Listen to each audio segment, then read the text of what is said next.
नमस्कार बच्चों, कैसे हैं आप सब। बच्चों, आज की कक्षा में हमारा विषय है पर्यायवाची। पर्यायवाची किन्हें कहते हैं, अर्थात समान अर्थ वाले शब्द। तो चलिए शुरू करते हैं। देखिए, यहाँ पर एक चित्र दिया गया है। इसमें आपको क्या दिखाई दे रहा है कि यहाँ पर कुछ पक्षी बैठे हुए हैं। यहाँ पर दूसरे चित्र में आपको कुछ वाक्य दिए गए हैं। चलिए पढ़ते हैं। पेड़ पर पक्षी चहचहा रहे हैं। पेड़ पर चिड़ियां चहचहा रही हैं। पेड़ पर पंछी चहचहा रहे हैं। इस चित्र में देखिए क्या है, आकाश का चित्र है और उसमें बहुत सारे तारे हैं। दूसरे चित्र में लिखे वाक्यों को पढ़ते हैं। आकाश में तारे टिमटिमा रहे हैं। आसमान में तारे टिमटिमा रहे हैं। गगन में तारे टिमटिमा रहे हैं। तो इन वाक्यों को पढ़कर तुम समझ गए होंगे, तुमने महसूस किया होगा कि पक्षी, चिड़िया, पंछी, ये सभी शब्द, इन सभी शब्दों का एक ही अर्थ है। इसी प्रकार आकाश, आसमान और गगन शब्दों का भी एक ही अर्थ है। ये शब्द एक दूसरे के पर्याय हैं। तो परिभाषा क्या हुई? एक जैसे अर्थ वाले अर्थात समान अर्थ वाले शब्दों को पर्यायवाची या समानार्थी शब्द कहते हैं। चलिए मेरे साथ एक बार फिर से बोलिए। एक जैसे अर्थ वाले अर्थात समान अर्थ वाले शब्दों को पर्यायवाची या समानार्थी शब्द कहते हैं। यहाँ पर आपको कुछ चित्र दिए गए हैं और उनके आगे उनके अनेक नाम लिखे हुए हैं। तो चलिए पढ़ते हैं। जैसे कि आप देख रहे हैं, सबसे पहला चित्र किसका है? सूरज का। तो सूरज को हम और किन किन नामों से पुकारते हैं? सूरज, रवि, सूर्य, भास्कर। इसी तरह से दूसरा चित्र है फूल का।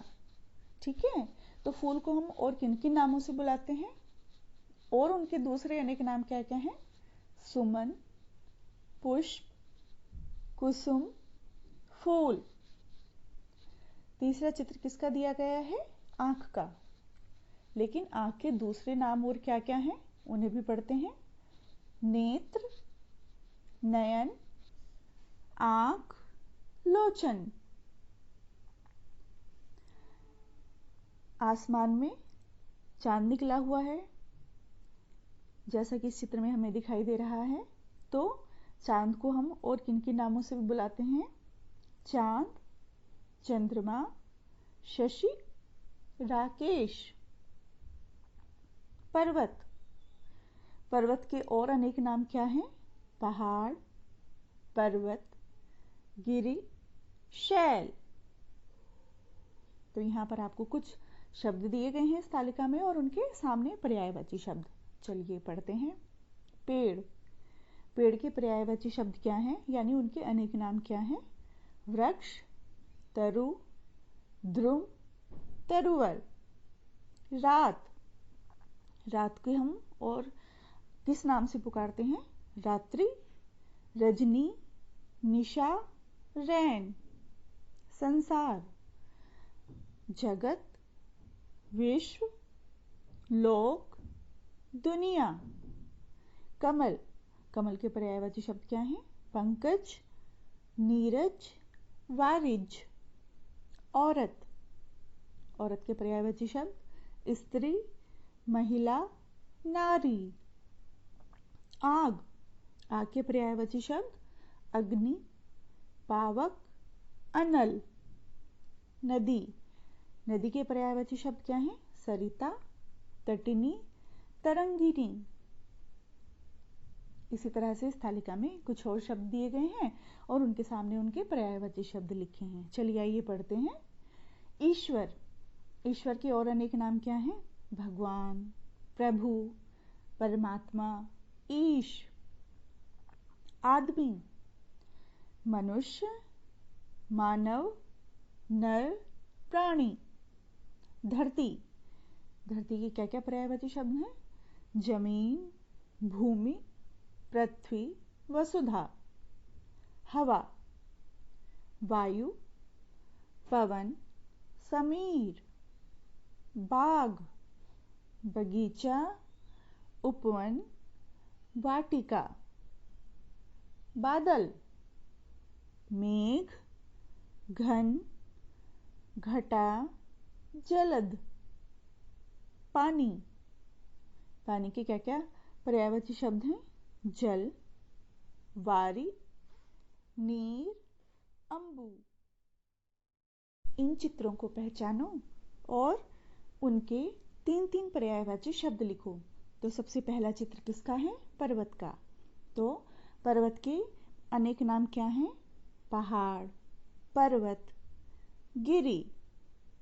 दूसरा चित्र है आकाश का। हाँ बिल्कुल, आकाश, आसमान, गगन। तीसरा चित्र दिया गया है कमल का। तो कमल के पर्यायवाची शब्द क्या हैं? पंकज, नीरज, वारिज।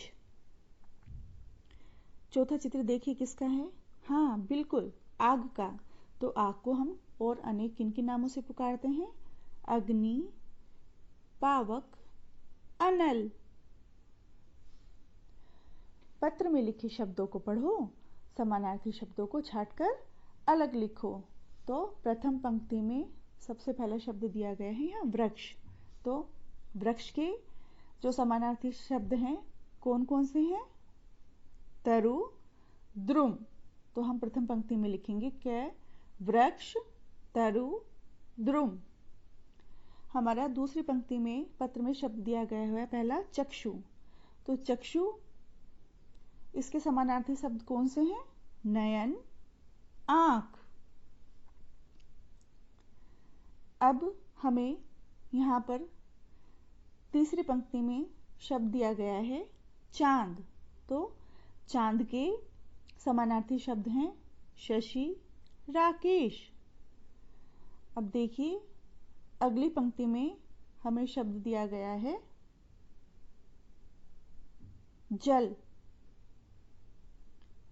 जल के कौन कौन से हैं पर्यायवाची शब्द? नीर और वारी। चित्रों को पहचानो और उनके नाम के 2-2 पर्यायवाची शब्द लिखो। सबसे पहला चित्र किसका है? पेड़ का। हाँ, तो पेड़ के 2 पर्यायवाची शब्द कौन से हैं? वृक्ष, तरु। दूसरा किसका है चित्र? फूल का। फूल के पर्यायवाची सुमन, पुष्प। तीसरा चित्र है एक स्त्री का। तो स्त्री के पर्यायवाची शब्द कौन कौन से हुए? महिला, नारी। चौथा चित्र दिया गया है हाँ सूरज का। तो सूरज के कौन कौन से समानार्थी शब्द हुए? सूर्य, भास्कर। आंख, आंख के कौन कौन से हैं समानार्थी शब्द? नयन, नेत्र।